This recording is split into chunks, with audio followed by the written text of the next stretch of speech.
हम स्टार्ट करते हैं दोबारा अपना लेक्चर एक क्वेश्चन के साथ, जो अभी पोलराइजेशन पे जो चीजें हमने पढ़ी उन्हीं पे बेस्ड। क्वेश्चन में दिया गया है कि ये कोई भी एक डाइलेक्ट्रिक है, कुछ इस तरह का डाइलेक्ट्रिक है, सिलेंड्रिकल फॉर्म है, लेकिन एक साइड तो प्लेन कट है, एक साइड ऑब्लिक कट है, यूं है, ये दे रखा है। इसके अंदर जो पोलराइजेशन हुआ है वो लिखा है कि यूनिफॉर्म पोलराइजेशन हुआ है और उसकी वैल्यू दी है 5 i cap coulomb per metre square और आई कैप आगे की तरफ है, ये एरो दिखा रखा है। तो आपको इंड्यूस्ड सरफेस चार्ज डेंसिटी निकालनी है दो जगह, एक सरफेस फर्स्ट इधर है और एक सरफेस सेकंड इधर है। वॉल्यूम चार्ज डेंसिटी नहीं पूछी, क्यों नहीं पूछी? क्योंकि यूनिफॉर्म पोलराइजेशन में वॉल्यूम में कोई चार्ज अपीयर होगा ही नहीं। वॉल्यूम चार्ज डेंसिटी कितनी होगी? 0। आपसे केवल पूछा है इंड्यूस्ड सरफेस चार्ज डेंसिटी, वो आपको बताना है।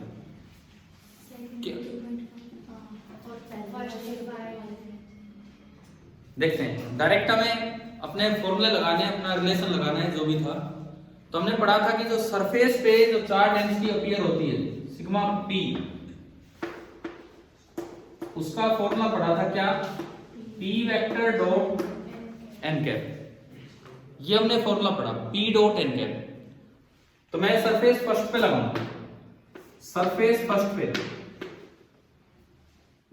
Sigma 1 P dot n cap. अब फर्स्ट पे अगर आप एन बनाओगे तो एन तो बाहर बनेगा इधर और पी आगे है, ठीक है। तो पी का मैग्नीट्यूड, ओनली मैग्नीट्यूड लेना है 5। एन कैप एक यूनिट वेक्टर है, यूनिट वेक्टर का मैग्नीट्यूड कितना होता है? 1। और इनके बीच का एंगल कितना है? 180 डिग्री। कितना होगा? -5 कूलम पर मीटर स्क्वायर। ये रिलेशन हमें याद रखने हैं बिल्कुल, जैसे डी वेक्टर पूछा जाए या पी पूछा जाए या डी दे रखा हो सिग्मा पूछा जाए या पी दे रखा हो सिग्मा पी पूछा जाए, समझ गए हो ना? सेम सा रिलेशन है उन दोनों में, अभी बताया था थोड़ी देर पहले भी पिछले लेक्चर में, ठीक है। तो अभी देखिए यहाँ पे ये आपका है सिग्मा 2 मुझे निकालना है, सिग्मा 2। अब मैं सेकंड सरफेस की बात करूं, फिर से ये फॉर्मूला लगाया आपने, P का मैग्नीट्यूड 5, एन कैप एक यूनिट वेक्टर है, उसका मैग्नीट्यूड 1 और इनटू डॉट प्रोडक्ट में क्या आएगा? cos of 60 degree.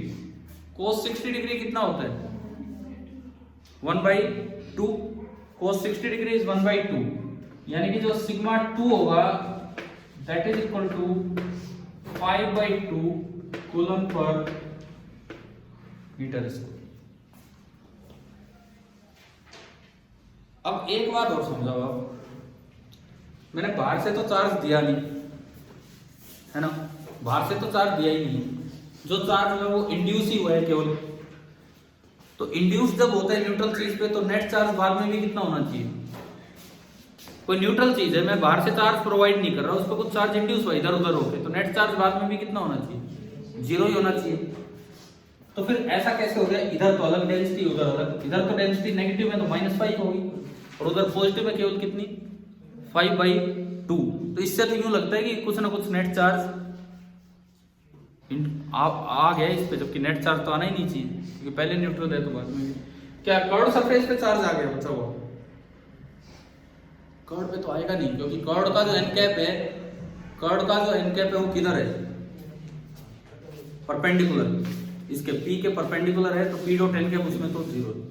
तो इसको एक्सप्लेन करो, जब नेट चार्ज था ही नहीं तो अब भी 0 होना चाहिए, फिर ये कैसे आ गया?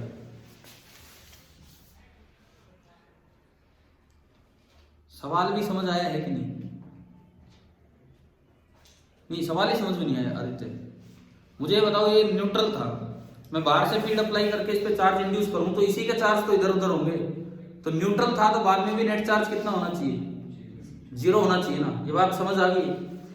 कर्ड सरफेस पे कोई चार्ज इंड्यूस नहीं हुआ क्योंकि कर्ड सरफेस का एन कैप परपेंडिकुलर है पी के, कहीं भी देख लो, कहीं भी। केवल इंड्यूस हुआ है तो कहां हुआ है? प्लेन सरफेस पे। तो प्लेन सरफेस पे भी तो फिर ऐसा होना चाहिए जितना चार्ज इस पे पॉजिटिव इंड्यूस हुआ या नेगेटिव इंड्यूस हुआ उस पर उतना ही पॉजिटिव हो, तभी तो नेट चार्ज कितना रहेगा? 0 रहेगा। लेकिन हो क्या रहा है इसमें, इधर तो -5 और उधर 5/2, तो ये अलग अलग कैसे, जबकि नेट चार्ज तो अब भी 0 होना चाहिए।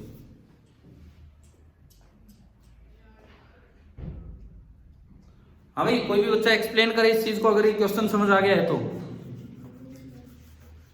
रिचा आप बताओ, मेरा सवाल आ गया समझ?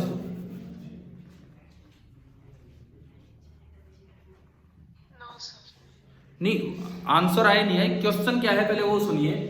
एक सिलेंडर है, एक सिलेंडर है, उसकी एक साइड प्लेन है, एक साइड थोड़ी यूं प्लेन ही है लेकिन ऑब्लिक कट के साथ है।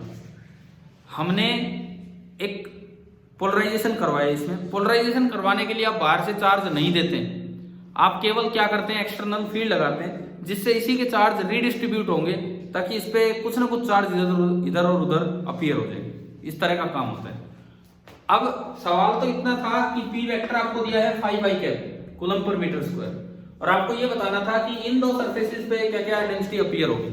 तो हमने थोड़ी देर पहले अपनी किताब से भी वैसे भी हमने फॉर्मूला पढ़ा, और फॉर्मूला था कि सिग्मा पी पोलराइजेशन की वजह से जो सरफेस चार्ज डेंसिटी इंड्यूस होती है, उसका क्या फॉर्मूला होता है, P vector dot n cap. ये तो याद हो गया होगा सभी को। और अगर यहाँ सिग्मा हो तो उधर क्या आएगा, पी की जगह डी। सिग्मा होता फ्री चार्ज तो डी डॉट एन कैप, वो तो याद है सबको। मुझे तो सिग्मा पी निकालना है, फ्री चार्ज तो मैं दे ही नहीं रहा, मैं तो केवल इंड्यूस करवा रहा हूँ। तो मैंने क्या किया, एक बार इस पे निकाल लिया, एक बार इस पे निकाला तो एन कैप पीछे की तरफ है, इस पे निकाला तो एन कैप 60 डिग्री पे है, और ये दोनों मैंने निकाल के दिखा दिया। जब आपने बाहर से कोई एक्सटर्नल सोर्स नहीं लिया तो नेट चार्ज अभी भी कितना होना चाहिए, 0 होना चाहिए।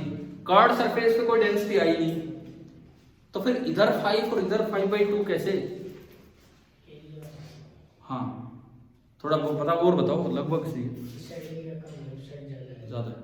देखो यहाँ चार्ज डेंसिटी कम है, इधर चार्ज डेंसिटी कम है, यानी कि चार्ज ऑन यूनिट एरिया कम है, लेकिन एरिया भी तो बड़ा है ये।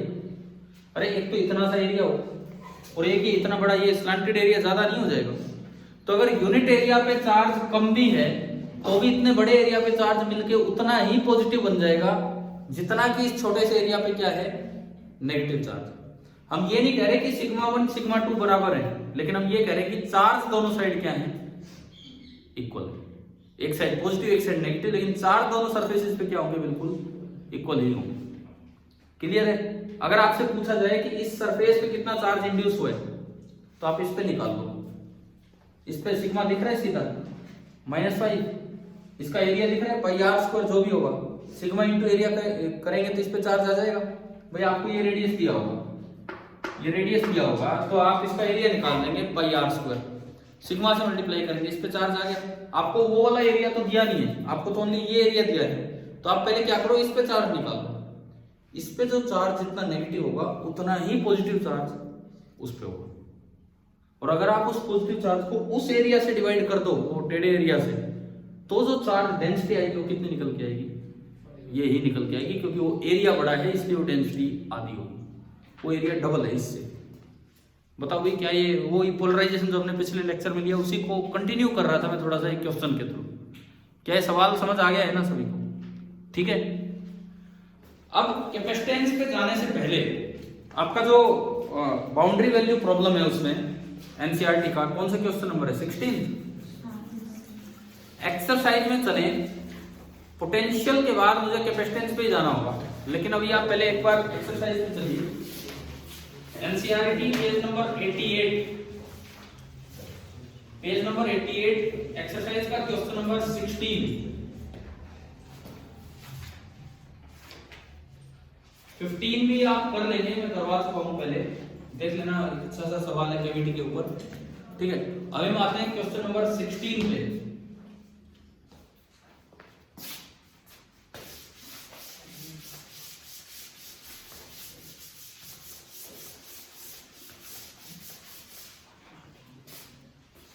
क्वेश्चन नंबर 16 देखिए, show that the normal component of electrostatic field as a discontinuity from one side of a charged surface to another given by E2। ये बोल्ड करने का मतलब है वेक्टर साइन लगाए, E2 vector minus E1 vector dot n cap sigma upon epsilon not and hence show that just outside a conductor the electric field is sigma upon epsilon naught into n cap. पहला part ये, और फिर ये आएगा दूसरे part पे, उस पे फिर आएगा। क्या ये पहले किए हैं कि नहीं ये सवाल आपने? देख लो तो सुन लो, ये कंडक्टर के लिए नहीं, जनरल है, जनरल पॉइंट है। मान लो ये कोई एक बाउंड्री, दरअसल हम ये जो क्वेश्चन कर रहे हैं इसको बोल दिया जाता है boundary conditions for E, electrostatic field की बाउंड्री कंडीशन। तो सबसे पहले मैं लेता हूं नॉर्मल कंपोनेंट।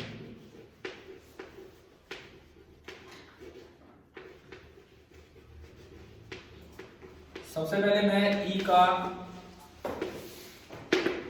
नॉर्मल कंपोनेंट लेके चल रहा हूं जिसमें ए पार्ट में है, और ये लिखता है कि आपको ये प्रूव करना है E2 - E1 dot n cap with sigma upon epsilon, और सिग्मा उस जगह बाउंड्री पे सरफेस चार्ज डेंसिटी है। इसका मतलब सुने पहले तो आप क्या है, आप किसी एक डायरेक्शन को पॉजिटिव मान लें, let this be positive x axis and let this be positive y axis, इस तरह से मैंने अज्यूम किया। अब ये कह रहा है इस बाउंड्री के जस्ट इधर और जस्ट इधर, इस बाउंड्री के जस्ट इधर और जस्ट इधर आप फील्ड के दो कंपोनेंट्स दिखा दें, पॉजिटिव डायरेक्शन के अलॉन्ग दिखाएं। जैसे ये फर्स्ट साइड मैंने मानी, नहीं ये फर्स्ट मान लेता हूं, ये सेकंड मान लेता हूं, ठीक है, नॉर्मली जैसा हम मानते हैं। तो ये पहली वाली साइड पे जो भी फील्ड होगा यहां बाउंड्री के जस्ट इधर, मैं उसके दो कंपोनेंट मानूं। आगे की तरफ तो E1 नॉर्मल, आगे की तरफ E1 नॉर्मल, एंड ऊपर की तरफ सरफेस के टेंजेंशियल, इसको हम बोलेंगे E1 टेंजेंशियल। कोई नेट फील्ड कहीं भी होगा, मैंने उसके दो कंपोनेंट मान लिया, एक नॉर्मल डायरेक्शन में बाउंड्री के नॉर्मल और एक बाउंड्री के टेंजेंशियल। और एक बार मैं बाउंड्री के जस्ट इधर आता हूं तो उसके भी दो कंपोनेंट माने यहां पे बना दिए, E2 नॉर्मल एंड दूसरा आपने क्या माना E2 टेंजेंशियल। बताओ कि ये दो कंपोनेंट्स समझ आएगा किस तरह से बनाए हमने, ठीक है। इधर जो नेट फील्ड है वो E1 है, इन दोनों का वेक्टर सम, और इधर जो नेट फील्ड है वो हमने कितना माना है E2। अब मुझे रिलेशन निकालने होते हैं, एक अच्छे सवाल है जो सीधे आ सकते हैं। एक तो नॉर्मल कंपोनेंट्स में क्या रिलेशन होगा, और एक आपका टेंजेंशियल कंपोनेंट्स में क्या रिलेशन होगा। ये आपका जो क्वेश्चन नंबर चल रहा है एक्सरसाइज का, क्वेश्चन नंबर 2.16 चल रहा है फ्रॉम एनसीईआरटी, ये वाला क्वेश्चन चल रहा है, ठीक है। सबसे पहले मैं आता हूं नॉर्मल कंपोनेंट्स के रिलेशन पे। तो नॉर्मल कंपोनेंट का रिलेशन निकलता है यूजिंग गॉस लॉ, और जो रिलेशन आता है वो हमें याद रखना चाहिए, चाहे वो कंडक्टिंग सरफेस हो बीच में, चाहे नॉन कंडक्टिंग हो, कोई सी भी हो, सबके लिए है। अच्छा, ये मैं मान के चल रहा हूं कि यहां इसके जो सरफेस चार्ज डेंसिटी है वो कितनी है, सिग्मा। इस बाउंड्री पे जो चार्ज डेंसिटी है, इस बाउंड्री पे जो चार्ज डेंसिटी है वो आपको दी गई है, सिग्मा दी गई है। तो देखिए आपने क्या किया, यहां पे एक गॉसियन सरफेस मानी। कैसी गॉसियन सरफेस मानेंगे, सिलेंड्रिकल मानेंगे, चलो ठीक है सिलेंड्रिकल मान लो, लेकिन एक ऐसा सिलेंडर जैसे टिफिन बॉक्स होता है ना, उसकी थिकनेस बहुत ही कम, चाहे एरिया बड़ा मान लो, कोई दिक्कत नहीं। एक इस तरह की आप सिलेंड्रिकल गॉसियन सरफेस मानेंगे, इस तरह की सिलेंड्रिकल गॉसियन सरफेस, ये उसकी एक बाउंड्री है, ये उसकी एक सरफेस है, और ये उस सिलेंड्रिकल गॉसियन सरफेस की दूसरी सरफेस है, और बीच में बहुत ही पतली सी थिकनेस की कर्व सरफेस। कुछ समझ आ रहा है क्या मानना है आपको? एक ऐसा टिफिन बॉक्स की तरह मानना है, टिफिन बॉक्स है जिसका एक बेस इधर है, एक ढक्कन वाली साइड एक साइड है, और बीच में जो थिकनेस है, जो कर्व्ड पार्ट है, वो बहुत ही कम है। क्लियर है? तो ये हमने माना, इसको पिल बॉक्स बोल देते हैं, इसको नाम दिया जाता है Gaussian cylindrical pill box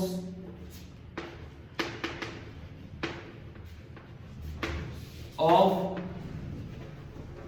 negligible thickness. क्योंकि अगर आपने थिकनेस ज्यादा ले ली तो आप बाउंड्री के आसपास वाले फील्ड नहीं देख पाओगे, फिर तो आप काफी दूर दूर हो गए। हम तो केवल बाउंड्री के जस्ट इधर और जस्ट इधर का फील्ड देखना चाहते हैं, बाउंड्री के जस्ट इधर और जस्ट उधर का फील्ड देखना चाहते हैं। ये खिड़की खोल के इसको फेंक दो उधर नीचे, बाद में उठा लेना। सुनो इधर देखिए किस तरह से अब इसको सोल्व करें। तो एक बार तो मैं, अच्छा ये मैं मान के चल रहा हूं कि यहां इस पे surface charge density,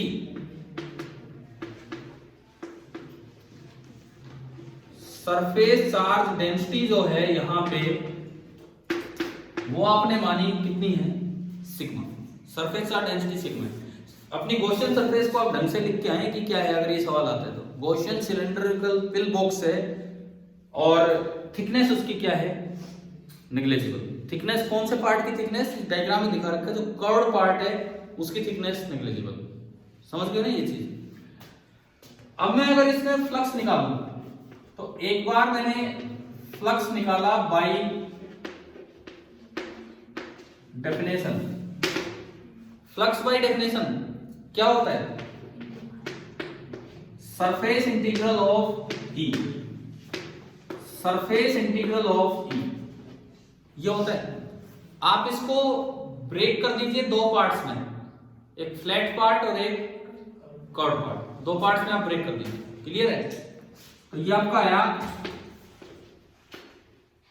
close sign मैंने हटाया, ये जो ई है ई डॉट ds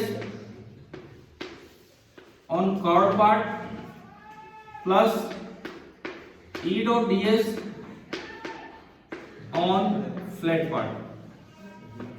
अब सुनो, जो कर्व पार्ट है उसकी थिकनेस आप कितनी मान के चल रहे हैं, नेग्लिजिबल। अगर आप कर्व पार्ट की थिकनेस नेग्लिजिबल मानते हैं तो उस पर ई डॉट ds भी कितना हो जाएगा, 0। चाहे ई हो लेकिन ds बहुत ही कम होगा। ठीक है। ये जो है ये वाला part tends to 0 because of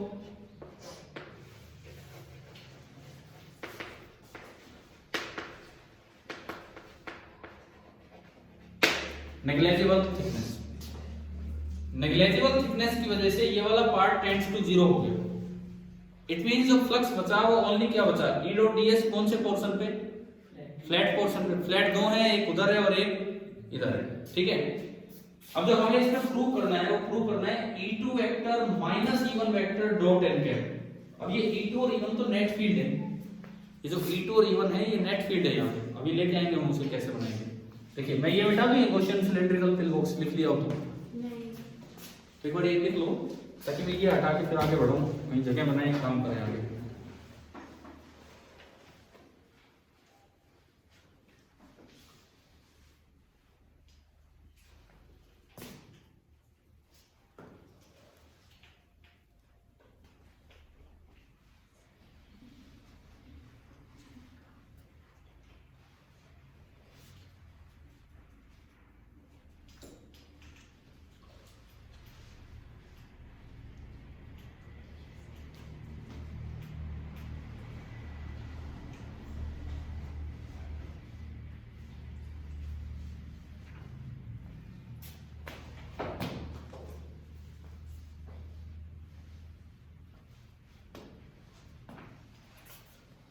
अब हमें ये निकालना होगा इस फ्लैट सरफेस पे कितना होगा, ई डॉट ds।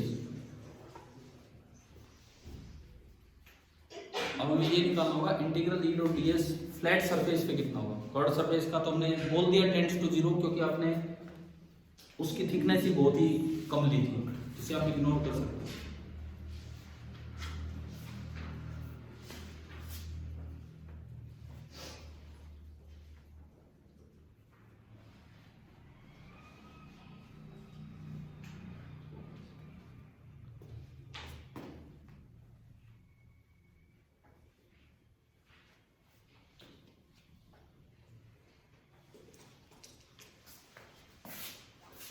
चलो मैं इसको हटा दूं, ये क्वेश्चन सिलेंड्रिकल पिल बॉक्स। अब देखिए ये फ्लैट वाला कितना होगा, ये सुनो। फ्लैट वाले दो पार्ट है, इसको देखो। सपोज ये एरिया ए माना मैंने, ये जो पिंक से कलर में एरिया दिखाए ए है दोनों साइड। अगर मैं integral E dot ds flat पे निकालूं तो दो साइड निकलेगा। इधर कितना होगा, इधर भाई ई तो पता नहीं किधर है, E2 तो पता नहीं किधर है, लेकिन डॉट ds करोगे तो उसका इसके साथ तो डॉट प्रोडक्ट जीरो होगा। देखो आप सुनो, E2 वेक्टर तो यहाँ कहीं होगा, E2 वेक्टर तो इधर कहीं होगा, एक बार इधर ध्यान दीजिए, ठीक है। मुझे उसका डॉट प्रोडक्ट करना है ds के साथ, ds तो उधर है, इसका ds तो बाहर की तरफ उधर होगा। तो इस E2 के दो कंपोनेंट देखो, एक टेंजेंशियल कंपोनेंट और एक नॉर्मल। टेंजेंशियल का तो डॉट प्रोडक्ट हो गया जीरो ds के साथ, क्योंकि ds आगे है और E2 टेंजेंशियल ऊपर है, लेकिन नॉर्मल का डॉट प्रोडक्ट तो एज इट इज बचेगा वो, यानी कि ये बचेगा आपका E2 नॉर्मल इनटू इसका area into cos 0 degree plus similarly जब आप इधर देखोगे इधर तो बनेगा E1 नॉर्मल इनटू इसका एरिया इनटू cos 180 डिग्री। ये बताओ ये कैसे लिखा है, समझ आया कि नहीं है? देखिए एक बार फिर से सुन लीजिए कि हमने क्वेश्चन पिल बॉक्स बनाया, कर्व्ड पार्ट में से तो integral E dot ds zero, उसकी थिकनेस कम होने की वजह से बचे फ्लैट पार्ट्स, उसमें कैसे निकालें ई डॉट ds। ई कहीं भी हो, ई कहीं भी हो, आपने उसके दो टुकड़े कर दिए, ई नॉर्मल और ई टेंजेंशियल।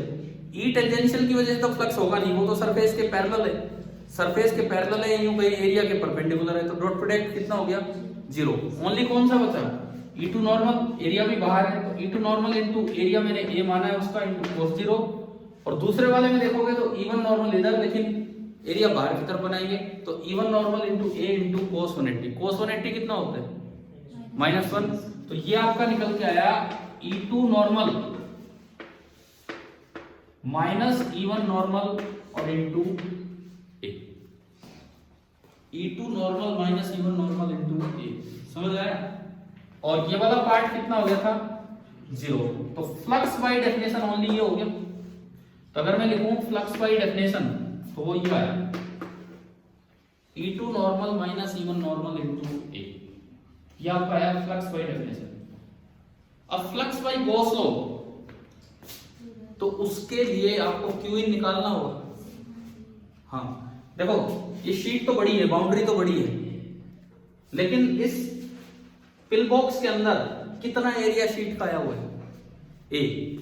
एक एरिया का सिलेंडर यूं चल रहा है, एक एरिया का सिलेंडर यूं चल रहा है, बीच में कोई शीट भी आ गई तो शीट का कितना एरिया सिलेंडर के अंदर आएगा, एरिया आएगा। और उस शीट पे चार्ज डेंसिटी कितनी है, सिग्मा है। उस जगह उस बाउंड्री पे चार्ज डेंसिटी सिग्मा है, और जो एरिया अंदर आया वो ए है, तो एरिया पे कितना चार्ज हो जाएगा, यूनिट एरिया पे सिग्मा, तो एरिया पे सिग्मा इनटू ए। तो अगर मैं देखूं क्यू इन, अगर मैं इसके लिए क्यू इन की बात करूं तो क्यू इन सिंपली कितना हो गया, सिग्मा इनटू ए। तो अगर आप फ्लक्स लिखें बाय गॉस लॉ,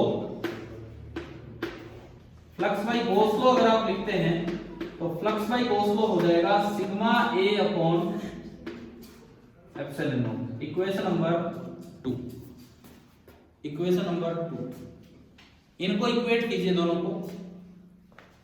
अगर आप इक्वेशन फर्स्ट और इक्वेशन सेकंड को इक्वेट करते हैं तो ए से ए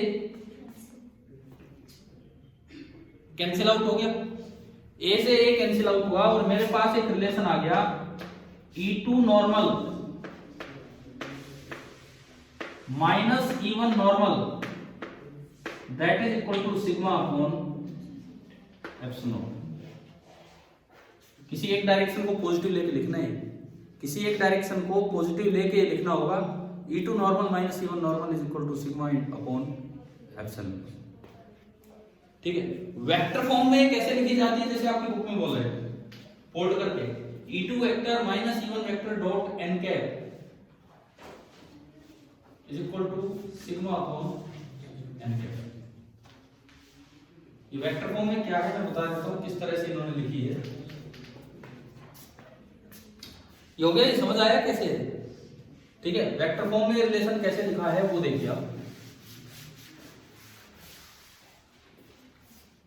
ये कहता है कि एक नेट फील्ड आपने मान लिया E1 और एक नेट फील्ड आपने मान लिया E2, 2 उधर वाली साइड है 1 इधर वाली साइड। n कैप ये बोलता है, n कैप एक एरिया है, the direction of n cap is from side 1 to side 2। अगर इसी में इसको वेक्टर फॉर्म में अरेंज करना हो तो ये कहता है कि एन कैप है unit vector from side 1 to side 2। तो एन कैप किधर है, इसको क्या बोला है इसने, एन कैप। क्लियर है।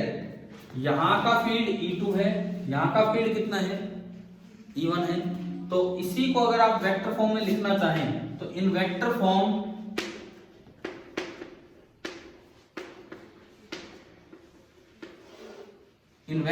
ये रिलेशन होता है E2 vector minus E1 vector, उसका डॉट प्रोडक्ट कीजिए किसके साथ, एन कैप के साथ। अब ये एन कैप जो साइड है, this is from 1 to 2, that is equal to sigma upon, vector form में ये रिलेशन ये होता है, वेक्टर फॉर्म में ये रिलेशन ये होता है।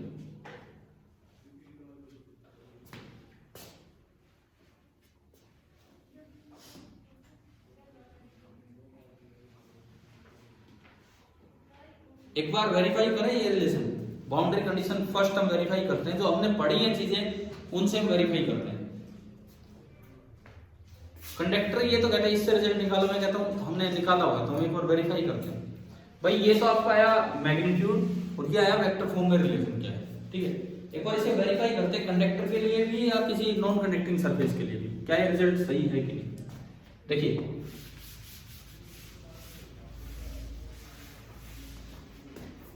कैसे वेरीफाई करें, देखिए कोई भी आप कंडक्टर मानते हो,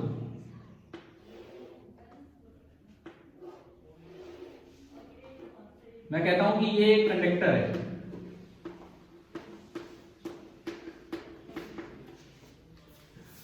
आसपास कुछ नहीं है तो दोनों साइड बराबर बराबर चार्ज बटा होगा, यानी कि यहां चार्ज डेंसिटी सिग्मा है और यहां भी चार्ज डेंसिटी कितनी है, सिग्मा।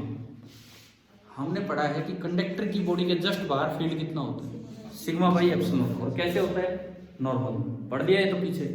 तो यहां जो फील्ड होगा वो होगा सिग्मा बाई एप्सिलॉन। कंडक्टर की बॉडी के जस्ट अंदर फील्ड कितना होता है, 0। कंडक्टर की बॉडी के जस्ट बाहर सिग्मा बाई एप्सिलॉन और जस्ट अंदर 0। आप किसी भी बाउंड्री पे एक से दूसरी साइड जाके देखो क्या नॉर्मल कंपोनेंट का डिफरेंस सिग्मा बाई एप्सिलॉन आ रहा है क्या, भाई यहां और यहां में नॉर्मल कंपोनेंट का डिफरेंस देखो, इधर तो नॉर्मल ही है पूरा पूरा और इधर कुछ भी नहीं है, तो कितना डिफरेंस आ रहा है, सिग्मा बाई एप्सिलॉन। यहां और यहां में नॉर्मल कंपोनेंट का डिफरेंस देखो कितना आ रहा है, सिग्मा बाई एप्सिलॉन। समझ आ रहा है। अच्छा मान लो आप कोई शीट लो, कंडक्टिंग वंडक्टिंग छोड़ो, आपको बस ये दिया गया है कि ये कोई शीट है, ठीक है, ये कोई भी एक शीट है और इस पे एक साइड चार्ज डेंसिटी है सिग्मा, बस एक साइड, एक लेयर है जिस पे एक साइड चार्ज डेंसिटी है सिग्मा। कैसा ही मटेरियल हो, एक साइड अगर चार्ज डेंसिटी है दूसरी साइड है नहीं, और केवल इसकी वजह से हम लिखना चाहें तो कितना फील्ड होता है कहीं, सिग्मा बाई 2 एप्सिलॉन, और दूर की तरफ तो आप इधर फील्ड देखोगे तो कितना होगा, सिग्मा बाई 2 एप्सिलॉन। इधर की तरफ फील्ड कितना होगा, सिग्मा बाई 2 एप्सिलॉन। अब देखते हैं ये रिलेशन यहां भी सेटिस्फाई हो रहा है क्या, देखिए कैसे सेटिस्फाई हो रहा है इधर बताओ। पहली बात E1 नॉर्मल की वैल्यू बताओ कितनी है, सिग्मा बाई 2 एप्सिलॉन। अब E2 नॉर्मल की वैल्यू बताओ कितनी, माइनस सिग्मा बाई 2 एप्सिलॉन, क्योंकि आपको एक डायरेक्शन पॉजिटिव लेनी होती है उसके अकॉर्डिंग। E1 नॉर्मल हुआ sigma by 2 epsilon, E2 normal कितना हुआ, माइनस सिग्मा बाई 2 एप्सिलॉन। जब आप इसमें पुट करोगे तो क्या जुड़ के आएगा कि नहीं आएगा, आ रहे हैं ना। मतलब ये जनरल बाउंड्री कंडीशन है जो हर जगह सेटिस्फाई होंगी, बीच में कंडक्टिंग सरफेस आई थी, बीच में नॉन कंडक्टिंग आई। क्लियर। अब इन्होंने देखो फर्स्ट क्वेश्चन में मतलब 16 के पार्ट में ये प्रूव हो गया। उसके बाद ये क्या पूछता है, hence show that just outside a conductor electric field is sigma upon epsilon into n cap. कैसे दिखाएं, आप इसका यूज करो कि हम पढ़ चुके हैं कि कंडक्टर की बॉडी के अंदर फील्ड कितना होता है, 0 और इधर से उधर जाने में नॉर्मली कितना कंपोनेंट में डिफरेंस आना चाहिए, सिग्मा बाई एप्सिलॉन। तो अंदर 0 है तो बाहर कितना हो जाएगा, सिग्मा बाई एप्सिलॉन। इस तरह से बताना था। कई बार ऐसे भी पूछते हैं कि नॉर्मल कंपोनेंट किसी भी बाउंड्री पे कंटिन्यूअस होता है कि डिसकंटिन्यूअस। डिसकंटिन्यूअस हमेशा इतनी डिसकंटिन्यूटी है। कंटिन्यूअस का मतलब है कि नॉर्मल कंपोनेंट जस्ट इधर दो और जस्ट इधर जो है वो सेम है, तो कैसा होता, कंटिन्यूअस। ये कंटिन्यूअस है कि डिसकंटिन्यूअस है? डिसकंटिन्यूअस है क्योंकि इनकी वैल्यू सेम नहीं है, एक सिग्मा बाई 2 एप्सिलॉन और एक minus sigma by 2 epsilon. Normal component पे हमेशा डिसकंटिन्यूटी आएगी, चाहे कैसी सरफेस बीच में हो, चाहे कंटिन्यूअस हो चाहे डिसकंटिन्यूअस।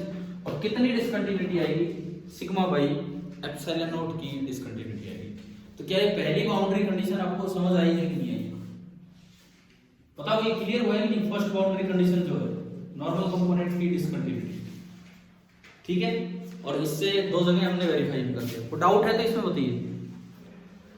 अब दूसरा पार्ट आप पढ़िए इसी का, इसी क्वेश्चन का आप सेकंड पार्ट पढ़िए जो भी होगा।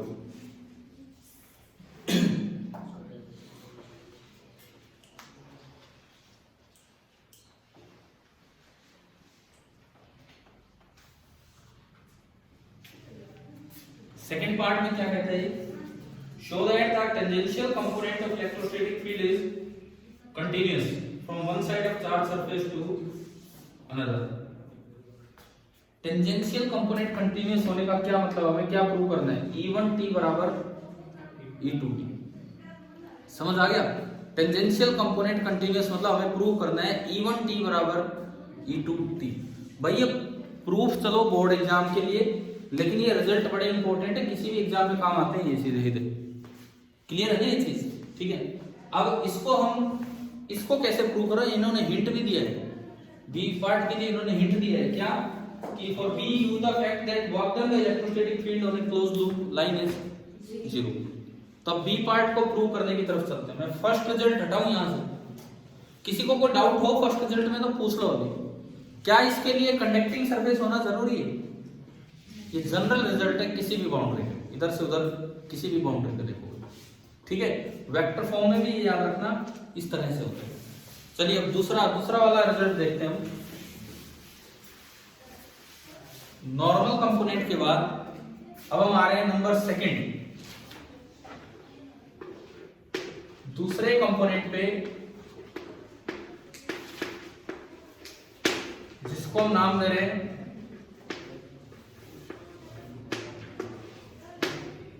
Tangential component. नॉर्मल कंपोनेंट के बाद हम दूसरी चीज पे आ रहे हैं, टेंजेंशियल कंपोनेंट। E1 टेंजेंशियल और E2 टेंजेंशियल। अब उनमें रिजल्ट निकालना है। तो देखो मैं फिर से एक बार ये बाउंड्री बनाता हूं। ये मैंने बाउंड्री बनाई, ये x एक्सिस है और ये y एक्सिस है। इसको प्रूव करने के लिए एक सरफेस की एक क्लोज पाथ मानेंगे, एक क्लोज पाथ, क्योंकि इलेक्ट्रोस्टैटिक फील्ड कंजर्वेटिव है तो क्लोज पाथ में उसका वर्क डन कितना होगा, 0। यानी कि इसको सिंपली लिखना चाहें तो integral E dot dl equal to 0 लिख सकते हैं, क्योंकि वर्क डन होता है F डॉट dl, F होता है Q into E dot dl का इंटीग्रेशन 0 होगा और Q को चाहिए हटा दो वहां से। यानी कि आप इस चीज का यूज करेंगे कि अगर मैं देखो मैंने क्लोज पाथ माना,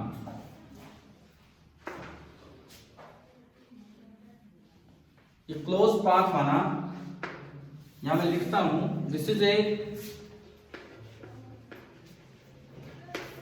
क्लोज्ड पाथ ऑफ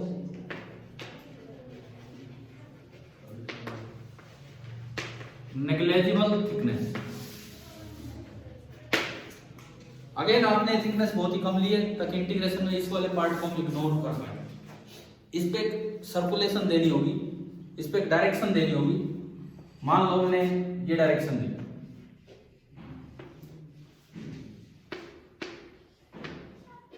एक डायरेक्शन हमने दे दी इस तरीके से, इसकी लेंथ हमने मानी L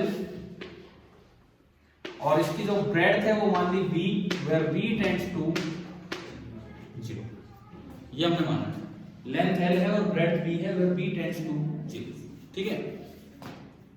अब अगर मैं इस चीज का यूज करूं इलेक्ट्रोस्टैटिक नेचर का,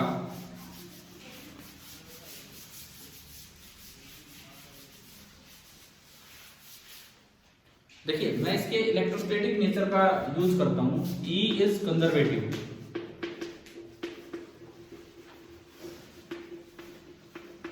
E इज कंजर्वेटिव, इसका मतलब है कि integral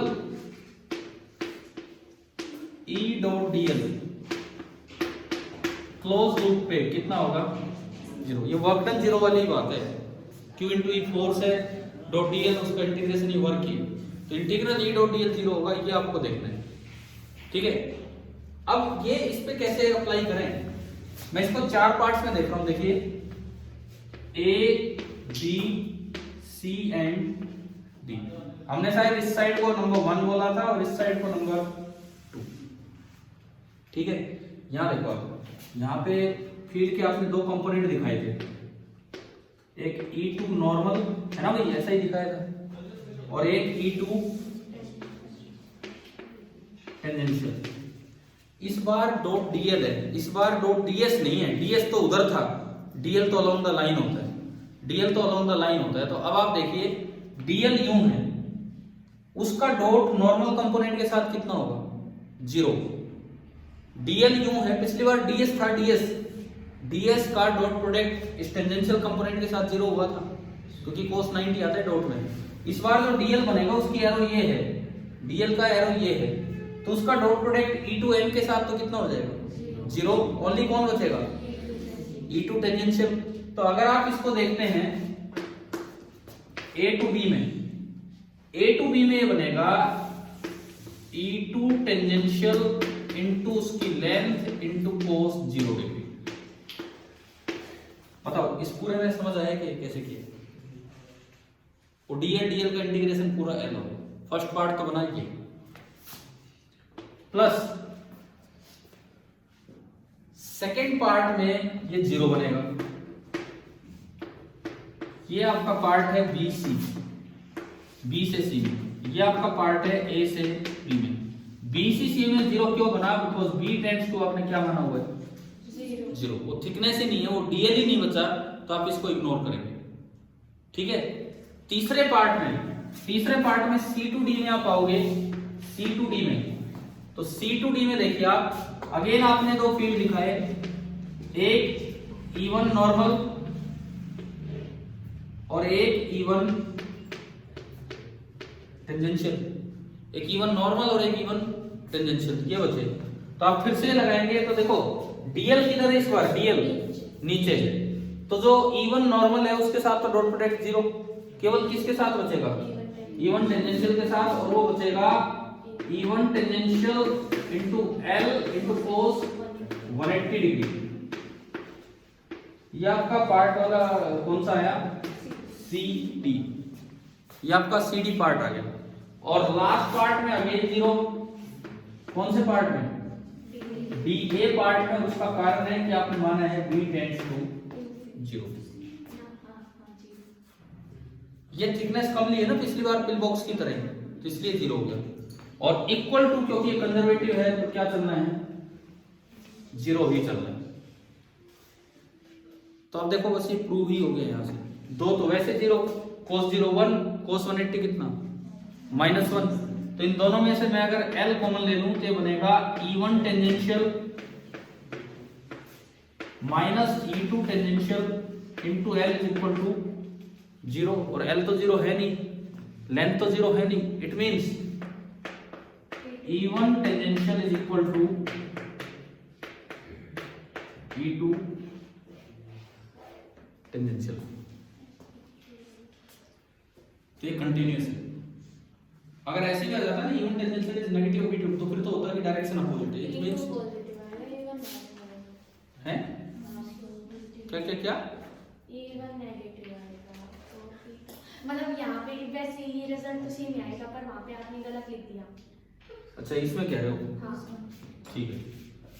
E2 tangential minus E1 tangential, ठीक है, ये लास्ट में ठीक है, वो एक स्टेप में एक माइनस का होगा। भैया ये एक बड़ा अच्छा सवाल था एनसीईआरटी बुक का, इन्होंने हिंट के साथ दिया है कि कैसे सोल्व करना है। 2 पार्ट्स 2 रिजल्ट जो सीधे यूज होते हैं। इससे ऊपर कैविटी वाला है वो मैं आपको पहले करवा चुका हूँ, तो वो अपना देख लेना। अब आप ये बताओ क्या boundary conditions of E, boundary conditions of E समझ आ गया है कि नहीं? चाहे बीच में कैसी ही सरफेस क्यों ना हो, ये इलेक्ट्रोस्टैटिक कंडीशन हमेशा वैलिड होगी, चाहे बीच में कंडक्टिंग सरफेस हो चाहे बीच में नॉन कंडक्टिंग सरफेस हो।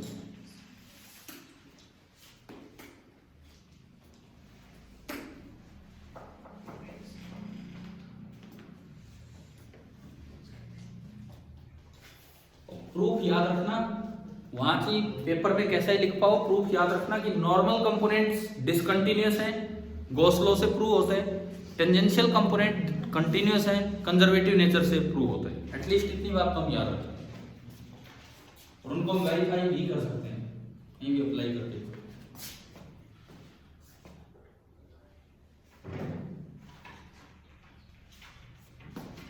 इसके अलावा ये आपने क्वेश्चन अपनी बुक से देख लिए होंगे पोटेंशियल से रिलेटेड, है ना? ठीक है, हो जाएंगे तो।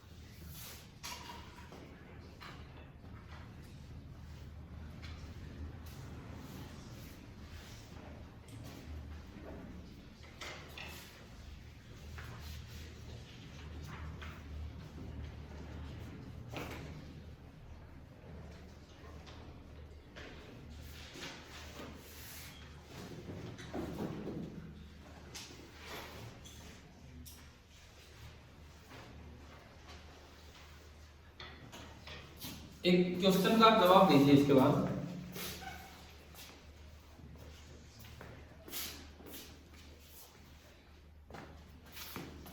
हो गया, ये कंडीशंस होगी। क्वेश्चन लिखिए।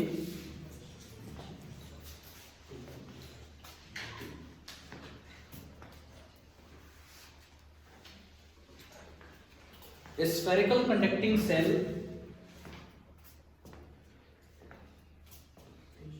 spherical conducting cell has a surface charge density sigma.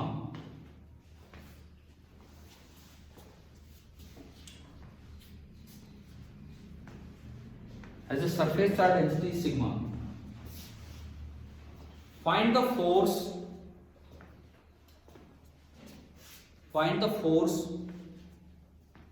on the unit area of the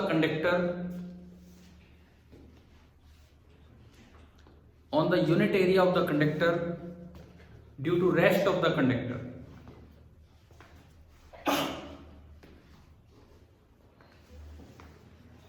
On the unit area of the conductor due to rest of the conductor.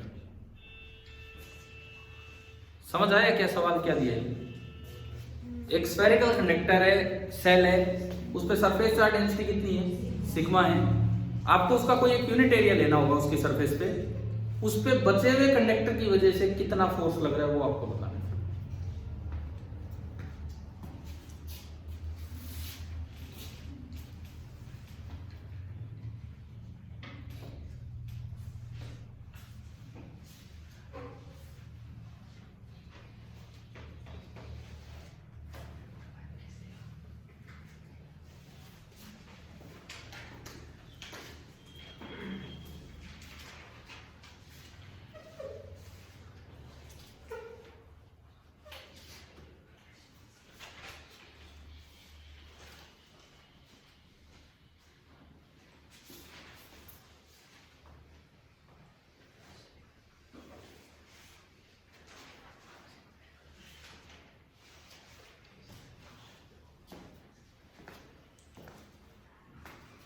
लगभग हमने कभी ये काम यूं लगा लो, जब पहला चैप्टर पढ़ा था उसमें ये चीज सीख चुके हैं जिसका यूज होगा यहाँ पे। क्या होल कट करने वाला क्वेश्चन करवाया था उसमें? कंडक्टर की बॉडी में अगर एक होल कट कर दिया जाए तो बचे हुए की वजह से वहां फील्ड कितना होता है? सुपरपोजिशन प्रिंसिपल का यूज करके उसका यूज कीजिए।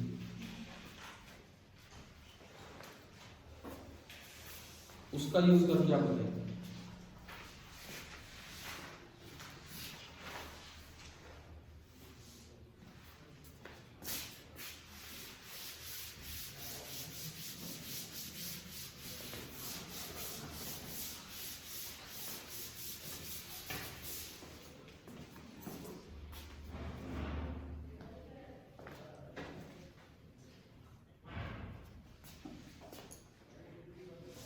देखो क्या था, सुनिए।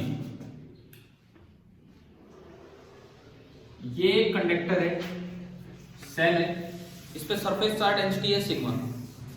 अगर मैं यहां पे एक होल कट कर लूं डेल्टा ए एरिया का, ठीक है, डीए एरिया का, मान लो मैंने एक एरिया डीए कट किया, तो बिल्कुल होल की लोकेशन पे जो फील्ड होता है वो रेडियली आउटवर्ड होता है। हम प्रूव कर चुके हैं ये बात पहले, पिछले फर्स्ट चैप्टर में। कितना होता था? अगर चार्ज डेंसिटी सिग्मा है, सिग्मा बाई एप्सिलॉन नॉट तो नहीं होता था, हमें कितना होता था? Sigma by 2 epsilon not. NCERT की एडिशनल एक्सरसाइज का एक क्वेश्चन है फर्स्ट चैप्टर का, 30 है कि 31 है कि कौन 29 है जो भी। तो हमने ये प्रूव किया हुआ है कि अगर आप होल कट करते हैं तो यहां जो फील्ड होगा due to rest of the charges वो बचेगा सिग्मा अपॉन 2 एप्सिलॉन। ये ध्यान है क्या? सुपरपोजिशन प्रिंसिपल से प्रूव किया था, याद है? पिछले पेपर में भी शायद पूछा गया हो इस तरह से। ये था। अब मुझे निकालना है, यहां अगर मैं यूनिट एरिया लूं तो उस पे जो चार्ज है, बचे हुए चार्जेस की वजह से उस पे कितना फोर्स लग रहा होगा, ये निकालना है। तो यूनिट एरिया क्यों, आप डीए एरिया पे निकाल दो और फिर लास्ट में डीए से डिवाइड कर देना। आपने कितना एरिया कट किया है यहाँ पे? डीए, यानी कि जो चार्ज आपने रिमूव कर दिया इस डीए एरिया पे, चार्ज कितना होगा? अगर मैं डीक्यू की बात करूं, इस डीए एरिया पे जो चार्ज होगा dq, that is equal to sigma into dA. इस डीए एरिया पे जो चार्ज होगा dq, that is equal to sigma into dA. Sigma है यहाँ की चार्ज डेंसिटी और डीए है इसका एरिया। अब यूं बताओ, मैंने इसको रिमूव कर दिया क्योंकि मेरे लिए ये जो चार्ज है, this is test charge, this is test charge, and rest of the charges जो है वो सारे सोर्स होंगे इसके लिए, क्योंकि वो इस पे फोर्स लगाने का काम करेंगे। बचे हुए सारे चार्जेस इस पे फोर्स लगाने का काम करेंगे जो यहां बैठा रखा है, ठीक है? तो यूं बताओ, अगर कहीं इलेक्ट्रिक फील्ड ई होता है, वहां आपने चार्ज डी क्यू रख दिया, तो उस पर फोर्स कितना लगता है? डी क्यू इंटू ई। यानी कि अगर आप इस पर फोर्स लिखना चाहें तो डीएफ में बोलूं, डीएफ इसलिए छोटा है, ये डी वन है, ठीक है? डीएफ ऑन डी क्यू, तो क्या मैं उसको ये लिख सकता हूं? D q into E due to rest of the charges. यानी कि जो डीएफ आया, dF that is equal to dq into E due to, अच्छा डीक्यू की वैल्यू कितनी है? डीक्यू की जो वैल्यू है, ये हम जो लेके चल रहे हैं अभी, डीक्यू की जो वैल्यू है that is equal to sigma into dA, और ई सिग्मा बाई 2 एप्सिलॉन। आप यहां से डीएफ बाई डीए निकालो, डीएफ बाई डीए कितना है? Sigma square by 2 epsilon. ये मैंने डीएफ बाई डीए क्यों किया? क्योंकि मैंने तो डीए एरिया पे फोर्स निकाल दिया था, जबकि मुझे निकालना किस पे था? यूनिट एरिया पे। तो अगर डीए एरिया पे डीएफ है तो यूनिट एरिया पे कितना होगा? By DA. इसका मतलब मेरे पास आ गया, मैं अगर यहां लिखूं तो मेरे पास आ चुका है फोर्स ऑन यूनिट एरिया।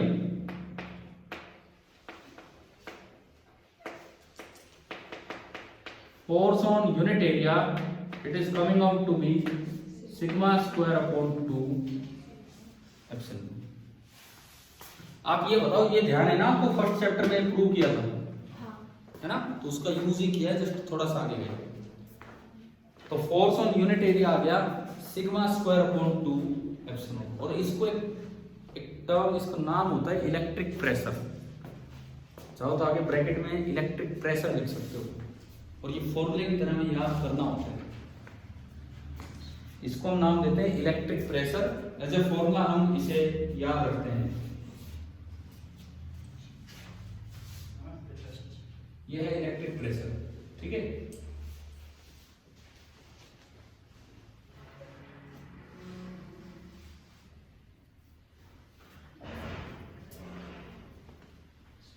हो गए। अगला सवाल लिखो, और ये जनरल फॉर्मूला इलेक्ट्रिक प्रेशर का आप याद रखना इस तरह से। अगला सवाल आप लिखिए, find the force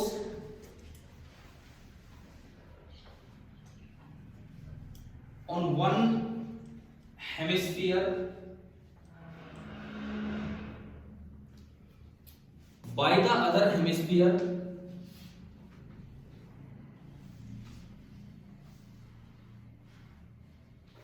of a conducting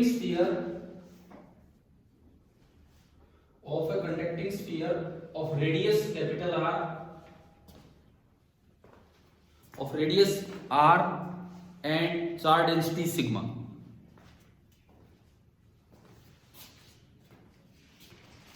Radius R and charge density sigma। थोड़ा सा इस सवाल को एक्सटेंड कर दिया।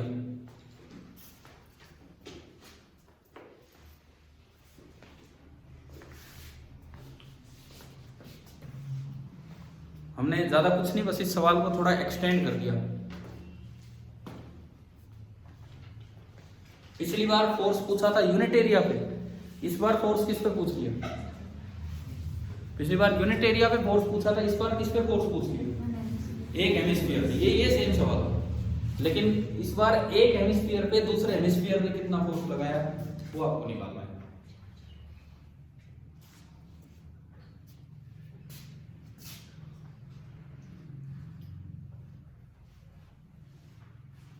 भाई यूनिट एरिया का फोर्स तो मेरे पास आया पड़ा है। यूनिट एरिया का फोर्स कितना होता है? ये तो इलेक्ट्रिक प्रेशर ही होता है। कितना होता है? Sigma square upon 2 epsilon. और एक हेमिस्फीयर का एरिया कितना होता है भाई? वॉल्यूम नहीं यार, 4/3πr³। एक हेमिस्फीयर का एरिया 2πr²। रुको, एक हेमिस्फीयर का एरिया 2πr²। यूनिट एरिया पे कितना फोर्स लगा है? Sigma square upon 2 epsilon. तो 2πr² पे कितना लगेगा? क्या मैं डायरेक्ट यूनिटरी मेथड से कर सकता हूं कि नहीं? तो वही तो पूछ रहा हूं, कर सकते हैं कि नहीं ऐसा? आदित्य आप बताओ, कर सकते हैं कि नहीं?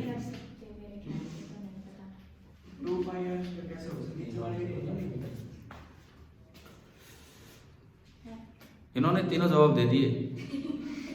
गुलशन ने कहा कि पहले बोले कर सकते हैं, तो बोले नहीं कर सकते, मेरे ख्याल से फिर कहे नहीं पता।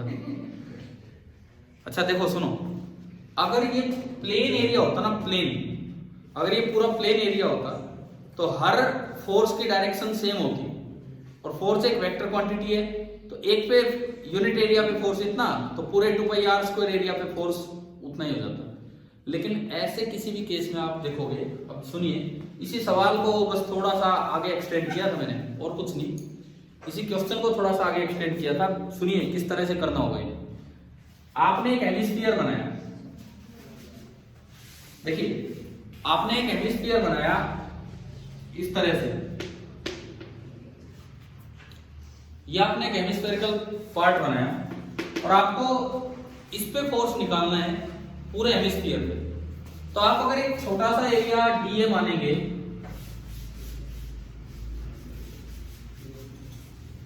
देखो ये सब तो आप डिराइव कर ही चुके हैं, कर चुके हैं क्या होगा क्या नहीं।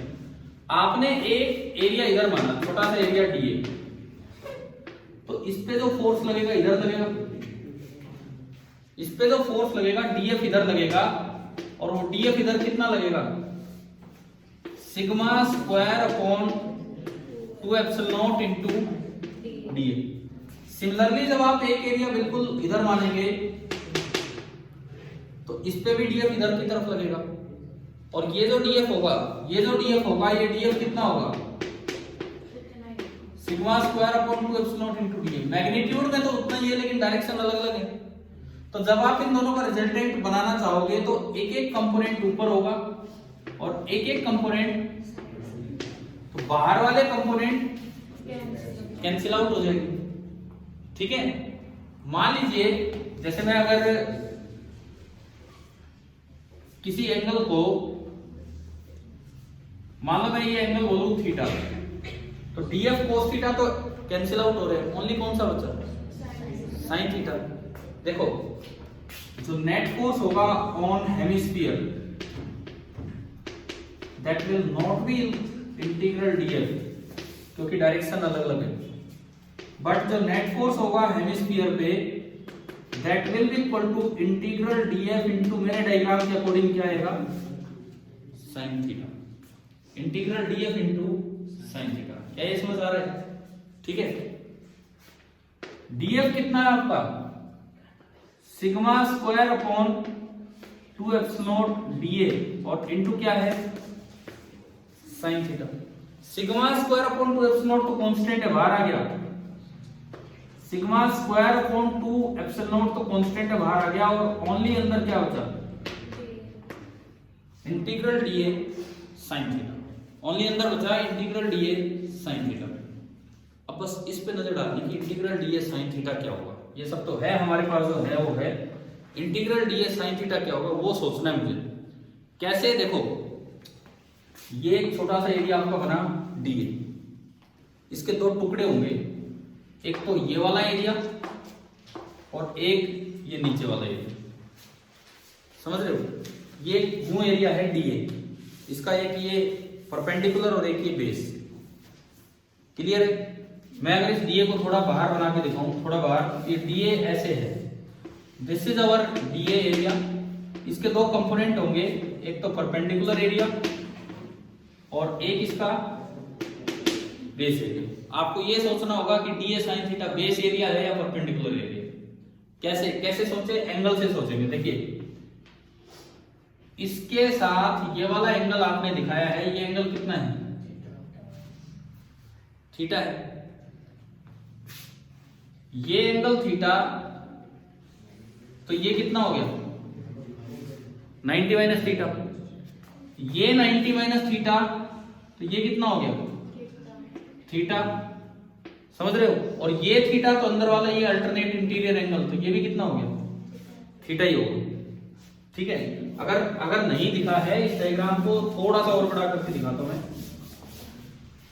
देखो समझिए, ये डीए आपने बनाया,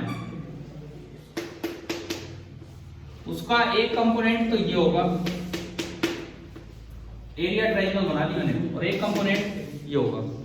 आपने ये वाला एंगल कितना माना है, फिलहाल थीटा माना है, आपने एक परपेंडिकुलर डाला, तो ये एंगल कितना होगा 90 माइनस थीटा, ये इसकी सरफेस पे टेंजेंट डाला, ये नॉर्मल, तो इस नॉर्मल और टेंजेंट का पूरा 90, तो ये कितना बचा थीटा।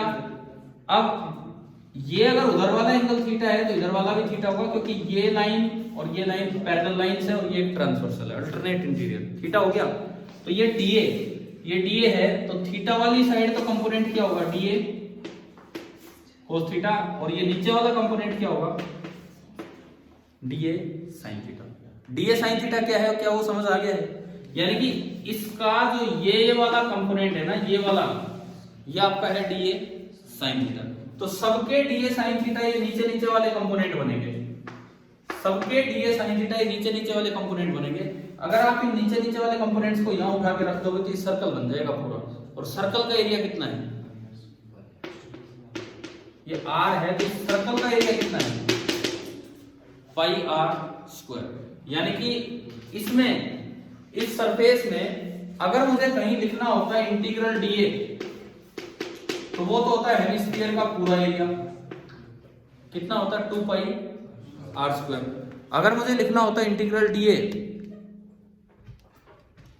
तो वो तो आपका होता है 2 पाई आर स्क्वायर। लेकिन मुझे क्या लिखना है, integral DA into sine theta, और वो कितना होगा पाई आर स्क्वायर, ये बेस का एरिया। तो यहां जब आप पुट करोगे, इसका आंसर आ रहा है sigma square upon 2 epsilon naught into pi r square. तो जो एनसीईआरटी के फर्स्ट चैप्टर का क्वेश्चन नंबर 29 था, कैसे कैसे वो क्वेश्चंस में बन 29 ही था ना वो, या कोई और था? तो कैसे कैसे सवालों में बन के आ सकता है, कैसे इसका यूज है, वो मैंने आपको यहाँ पे बताया। अभी बताओ क्या ये समझ आ गया है कि नहीं? क्लियर है? हमने आज अभी तक दो लेक्चर्स एक तरह से हमारे हुए हैं अभी तक, टोटल 3 लेक्चर होने हैं, 2 लेक्चर्स अभी तक हुए हैं। पहला, इससे पिछला जो लेक्चर हुआ वो किस पे था? पूरा पोलराइजेशन, डाइलेक्ट्रिक एंड पोलराइजेशन। ये जो दूसरा पार्ट हुआ है ये पोटेंशियल या कंडक्टर्स वाले पार्ट को हम आगे बढ़ा रहे थे और उसको पूरा कर रहे थे। उसकी बाउंड्री वैल्यू प्रॉब्लम्स हमने देखी इलेक्ट्रिक फील्ड की। फिर ये जो पीछे जो रिजल्ट पड़े उनको यूज करना सीख रहे हैं। इलेक्ट्रिक प्रेशर एक टर्म यहाँ पे आ गई है, किस तरह से होगी, क्या होगी। और इसके बाद एक और 10 मिनट के ब्रेक के बाद आपका कैपेसिटेंस वाला पार्ट अब स्टार्ट होगा। तो जो आज की क्लास का लास्ट पार्ट होगा हमारा, अगला 1 घंटा जो कैपेसिटेंस में चलेगा, लेकिन मैं आपको फिर से एक 10 मिनट का ब्रेक दे रहा हूँ, ठीक है? फिर हम कंटिन्यू करेंगे।